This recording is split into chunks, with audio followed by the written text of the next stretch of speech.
তোমাদের সাথে না একটা মজার কথা শেয়ার করি। আমি কয়েকদিন যাবৎ ফেসবুক স্ক্রল করতে করতে আমার সামনে প্রায় একটা মানে এক ধরনের ভিডিও আসতেছে। সেটা হচ্ছে ফেসবুকের ভিডিও দেখলে বা রিলস দেখলে সেটাতে কমেন্ট করলে, লাইক দিলে ফলোয়ার্স বাড়ে। ঠিক আছে? তো এরকম আমি অনেক ভিডিও দেখছি যাদের নিজেদেরই ফলোয়ার্স নাই। তারা বলতেছে আমার ভিডিওতে একটা কমেন্ট করে যান, ইনশাল্লাহ আপনার ফলোয়ার বাড়বে। যাই হোক, ব্যাপারটা আমার কাছে অনেক ফানি লাগছে। জানি না আদৌ এই কথাগুলো সত্যি কিনা, আর এভাবে হয় কিনা আদৌ।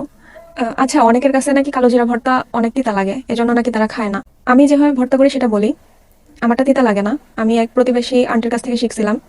সেটা হচ্ছে, অনেকে বলতে যাদেরটা তিতা লাগে তারা কিভাবে করে, সেটা হচ্ছে তারা কালো জিরাটা আগে ভেজে নেয়, আর পেঁয়াজ মরিচ এগুলা হচ্ছে পরে ভাজে। আলাদা আলাদা ভাজার কারণে নাকি তিতা লাগে।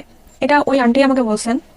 আর উনি যেভাবে করেন সেটা হচ্ছে পেঁয়াজ মরিচ, মানে ভর্তায় যা যা দেওয়া লাগে আর কি, আমি শুধু পেঁয়াজ মরিচই দেই, মাঝে মধ্যে রসুন আদাও দেই।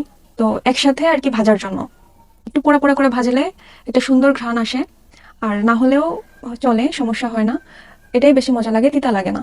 তো তোমরা এভাবে করে দেখতে পারো। আজকের মতো এই পর্যন্তই। আল্লাহ হাফেজ।